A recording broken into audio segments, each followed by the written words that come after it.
So by now you should be comfortable with the idea of energy bands in solids, and depending on which material you are talking and what kind of electronic configuration is there, the crystal parameters, crystal structures, all those things.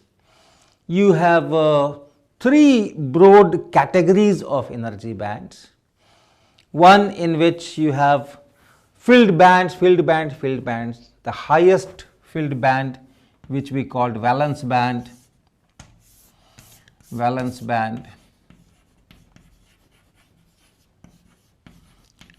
and then you have next is conduction band,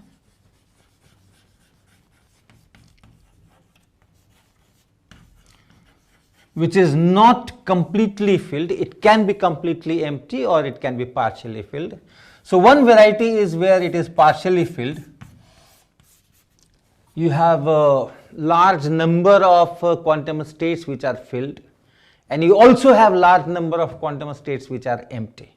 So this kind of conduction band, and this we said that this will be electrically conducting. So it is in the category of conductor. So this is one variety. Metals fall under this category.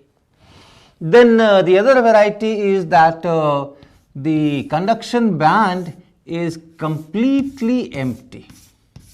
So valence band is here, and then the conduction band is completely empty, and this gap, this energy gap between this valence band and conduction band is much larger than K into T. So normally we work at around room temperature, and at room temperature this K into T, as I told earlier, this is 26 milli-electron volt or 0.026 eV. Right? This K is Boltzmann constant.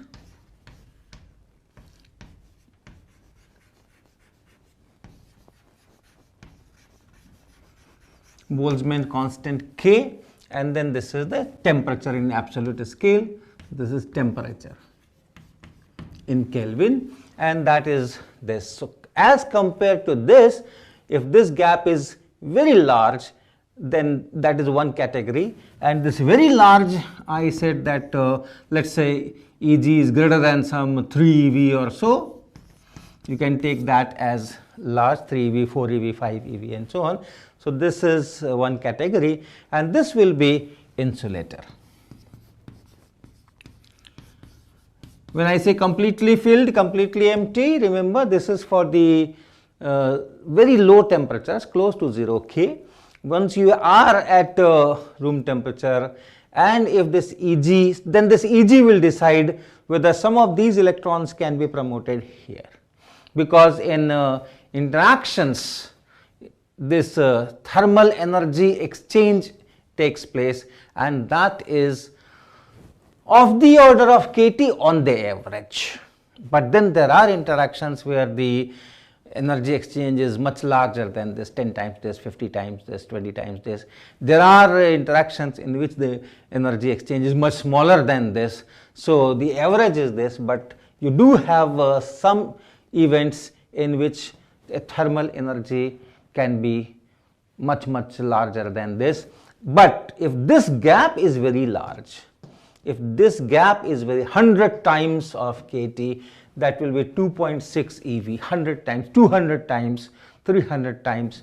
Then even at room temperature, through thermal interactions, there is a negligible chance that some electrons will be accepting those thermal energies and going to this conduction band, and therefore it still remains empty. And these are insulators. Why this is conductor and this is insulator? Because when you try to pass current through the material, you essentially apply an electric field by whatever connecting battery or so. And once you apply electric field, that electric field tries to give kinetic energy to these electrons. Now these electrons are not going to accept that, these electrons are not going to accept all that, these are going to accept that energy, and since the quantum states are available, That is why they respond and they move according to that electric field, and you have conduction. Here you do not have electrons here, and therefore electric field cannot do anything to these electrons because there are no nearby empty quantum states. So these electrons will just refuse that energy from electric field. So this is insulator. And the third category which I am interested in this course mostly is where the structure is of this type. The structure is of this type. At low temperature this is completely filled and this is completely empty. Conduction band is completely empty, but then this Eg is not very large as compared to K into T, and this variety we say it is semiconductor. This is because at working temperature, at room temperature or temperature in which we generally do all our work, at that temperature, if this Eg is not very large, then through thermal interactions, some of these quantum states may become empty, the electrons going to this and populating these quantum states.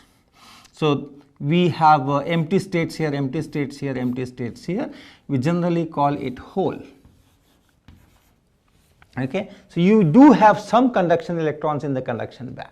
And remember, there are too many large number of empty quantum states. So if you apply an electric field, these electrons will respond just like these electrons. So these conduction electrons, now there are some conduction electrons, some sizable number of conduction electrons, although it's much less than the case of the good conductors, but some conduction will be there.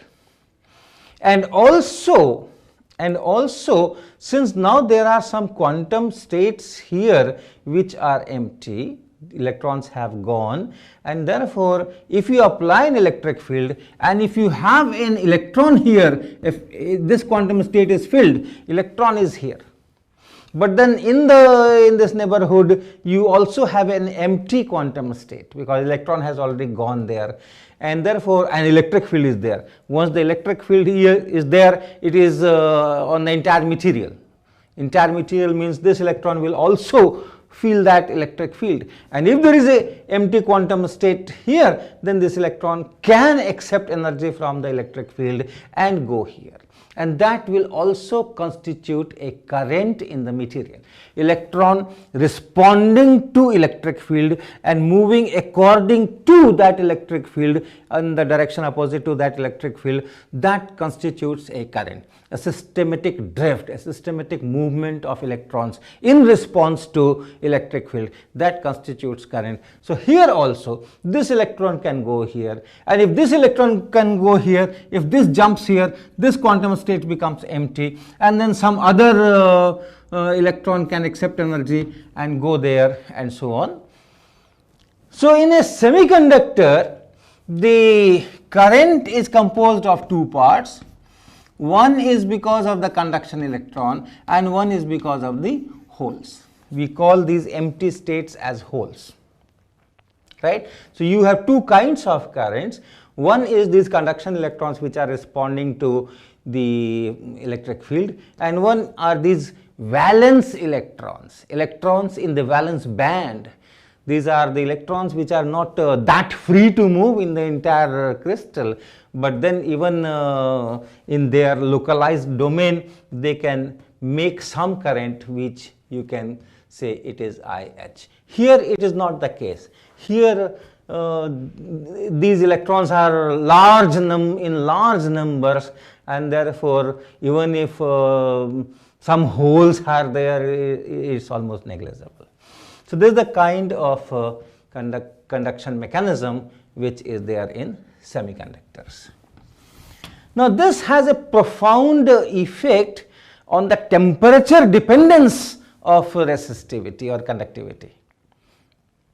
You must have known this formula, that resistance of a wire, let's say you have a wire, a metallic wire, copper wire for example, or aluminum wire, or any conducting wire, tungsten wire in the filament bulbs which are now gradually fading away, going away from out from this world because of these LEDs and all those things. That is also a semiconductor evolution. So if you have copper, aluminium or nichrome wire or tungsten wire, which are good conductors, okay, which are good conductors, and you raise the temperature, then the resistance at some temperature T is equal to resistance at some other temperature, lower temperature. This is if you heat, then this becomes 1 plus alpha times T minus T naught. Correct? You must be knowing this equation. This alpha is known as temperature coefficient of resistivity.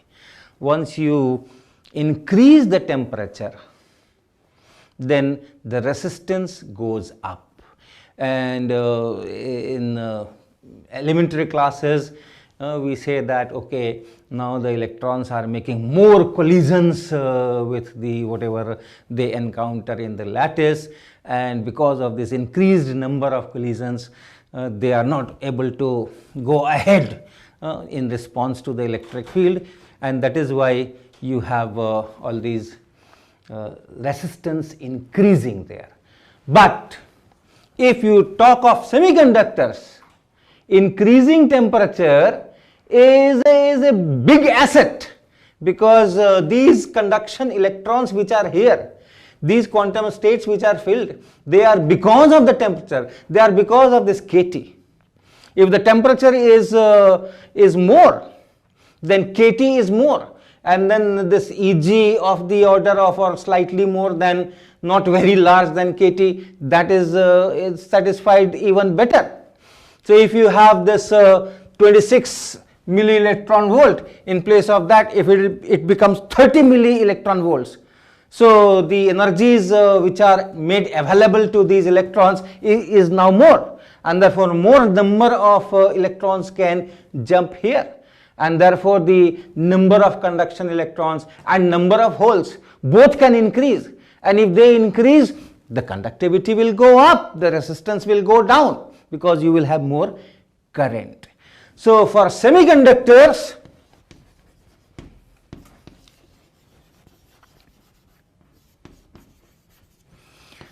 resistance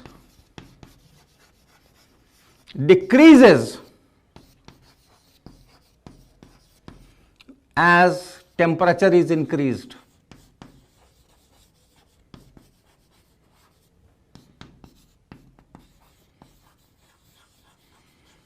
Okay, opposite to what a conductor will do. For a conductor, resistance increases as temperature is increased. This can be used to identify experimentally which material is conductor and which material is semiconductor, or if in some process there is a transition, from metal to semiconductor or metal to insulator, going towards insulator.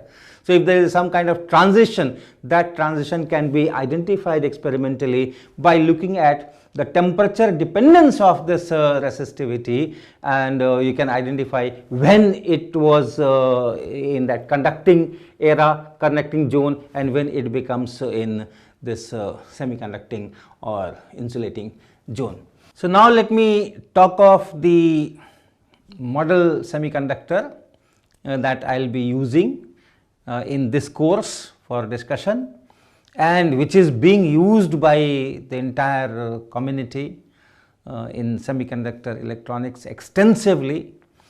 You must have heard of Silicon Valley. So this entire state is named as Silicon Valley because a lot of computer work, manufacturing work is being done there, and that uses silicon. Now silicon is a very interesting material. We live on Earth and on the crust. So in that crust where we build all our buildings and everything is there, mountains, everything is there. Even if we go for mining, how much? Few kilometers, 1-2 kilometers, it's all crust. So in that crust, which is that solid part, rocky part, most of it is some form of silicon. Most of it is some kind of a silicate.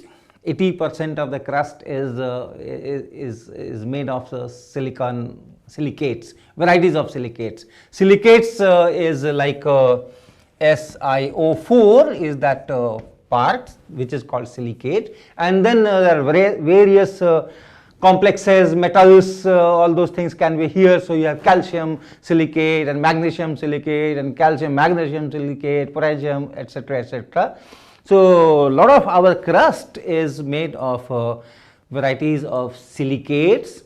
Then we also have a huge amount of silica. Okay, silica is SiO2.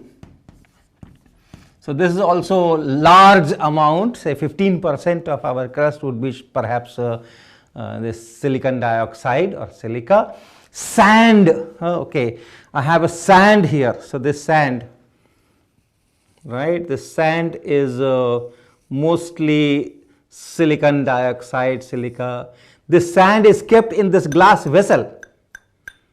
This glass vessel itself is silica, most of it is silica with some kind of other materials in it. When I take this glass tumbler and drink water, actually I am holding most of silicon dioxide.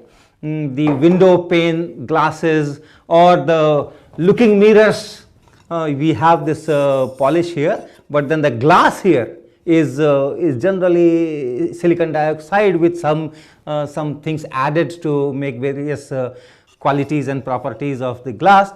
So silicon is abundant. Silicon is abundant, and it's very interesting that this silicon itself has a extremely good semiconducting properties, which has become at the center of our modern life. Silicon is at the center of our modern life. The kind of electronics that we are using every moment is based on that silicon.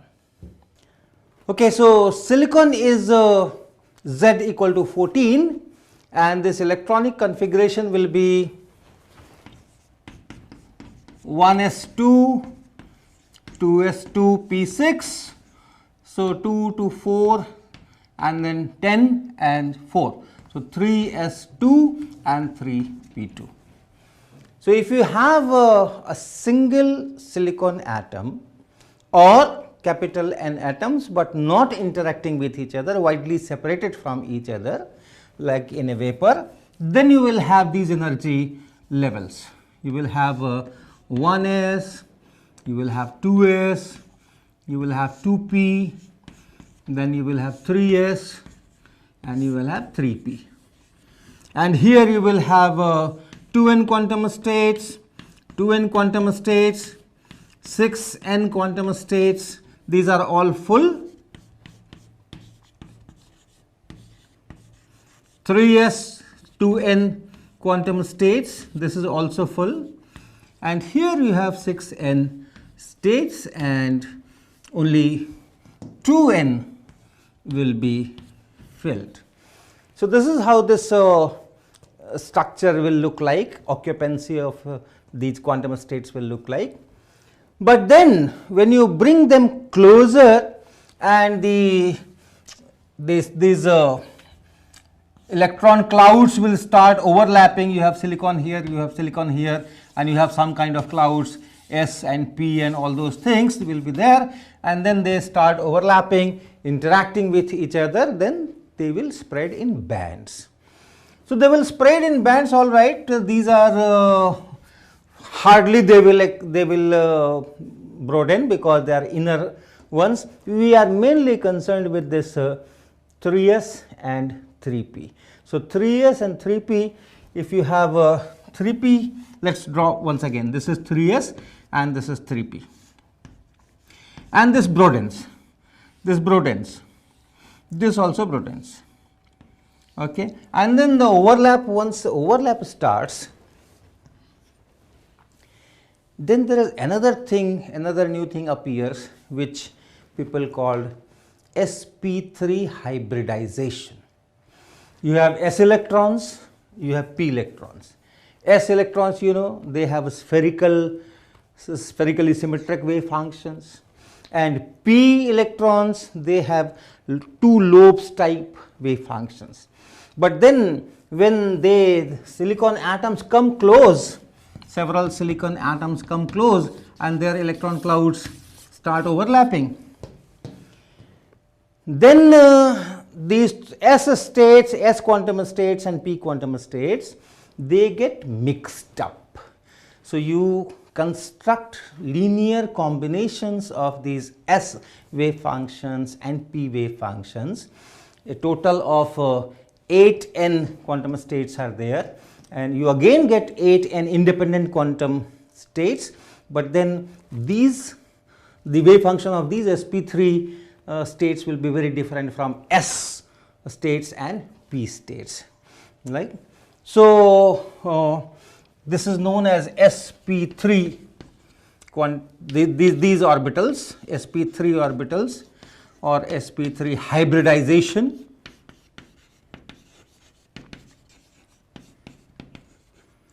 So what happens is that if you have this silicon thing, then the minimum energy will occur, not if the electrons occupy 2n electrons here and 2n electrons here. At this separation at which the crystal forms, at that separation this will be more energy. If you have these 2n electrons in S type wave functions and 2n electrons in this P type, but if they choose to go into that sp3 type of wave functions, and for them the lowest one are filled as usual, then the energy is minimum. So that is called hybridization. So this is a schematic representation of bonding in silicon.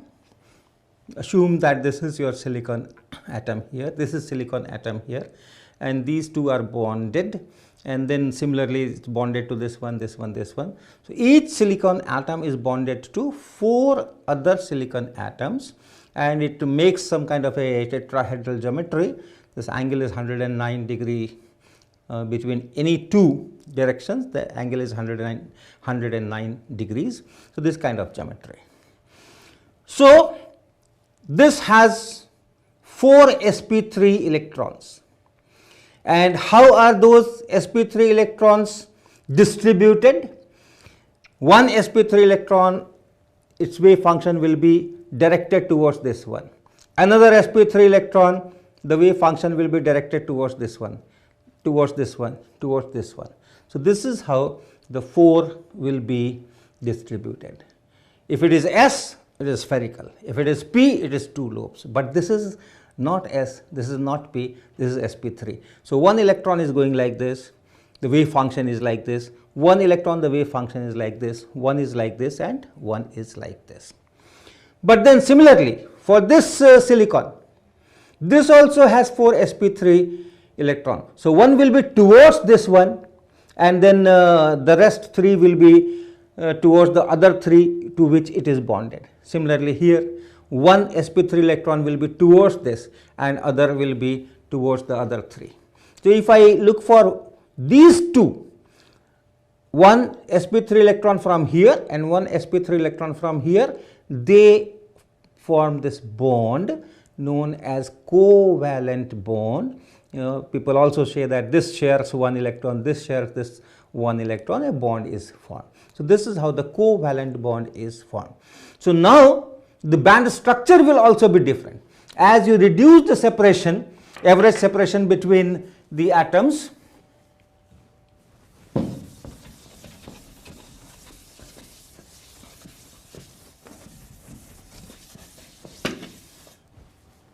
this first broadens, gets mixed up. Now here you don't have any separation, but this is not the right separation.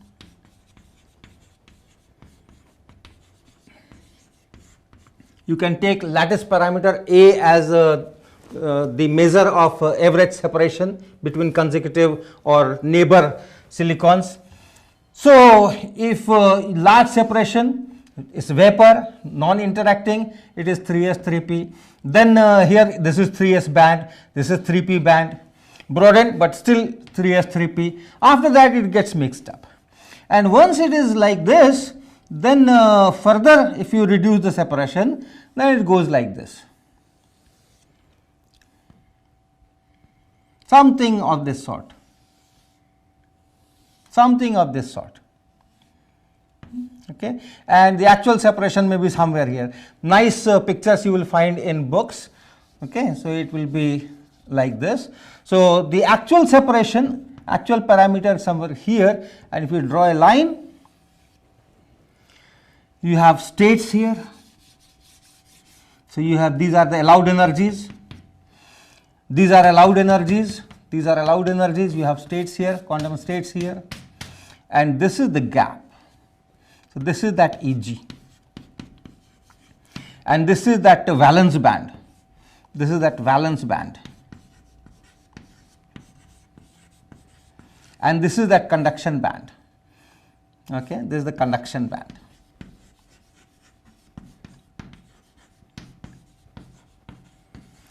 And remember, the total are 8 n states. And here also the total is 8 n states. In the valence band you have 4 n states, and in this conduction band also you have 4 n states. These are states, quantum states, not the electrons. Electrons, you only have 4 n electrons. S2p2 we started with. S2p2 we started with, so 2n plus 2n, 4n electrons. So in lowest energy, in ground state energy, these 4n states will be filled and these 4n states will be empty. So in our usual picture we show, like, this is your valence band, and then this is the conduction band.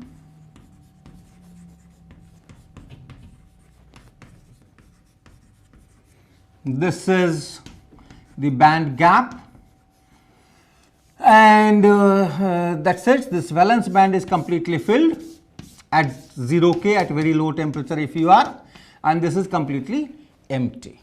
And this Eg turns out to be 1.12 electron volts at room temperature. This gap is slightly dependent on temperature, but not much. So you can always assume that it is 1.12 electron volts. So this is how it is, the energy band diagram looks like in this one dimension. Okay, 1.12 EV compared with 26 milli electron volt is certainly large, but as I told, it's not very large. It's not 100 times, 200 times like that, and this is enough for this. Is enough for some electrons making transition from here to there and making conduction possible at room temperature.